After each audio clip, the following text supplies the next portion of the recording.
An Atlanta man now hailed a hero after helping an officer who was being beaten with a pistol in broad daylight. Atlanta News First reporter Joshua Skinner spoke with the Good Samaritan today about doing the right thing, even in a dangerous situation.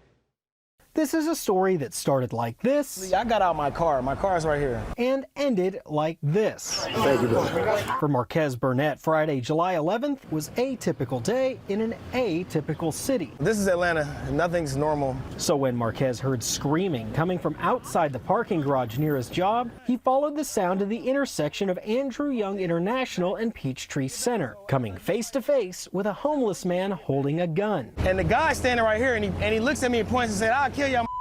Marquez sensed a situation getting out of control in a busy area of downtown with more pedestrians than usual due to a nearby Beyonce concert. He notified a nearby police officer and began filming. You can see the officer approach the man, who then takes off. Both ended up on the ground. And I saw that the officer's eye was swelling and bleeding. The guy kind of was hitting him with the gun, and my initial reaction was throw my phone down and jump in. I don't even know why. A seeming life or death struggle ensued. Let it go! With Marquez and the officer trying to wrest away the gun. He's got like a death grip on this. I hit him like 5 times.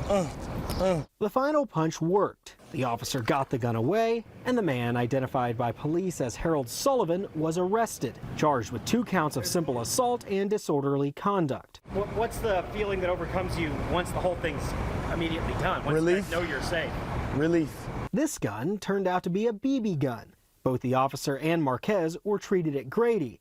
Marquez sustained a serious hand injury that will require further treatment. I broke my hand. I tore the ligaments. Since the incident, he's been inundated with thank yous from Atlanta police and even filled out an APD application that same day. As for the officer, Thank you, brother. he and Marquez had a heart-to-heart on that ride to the hospital. He thanked me sincerely, and he just told me, you know, we got to get some beer soon. In downtown Atlanta, Joshua Skinner, Atlanta News First.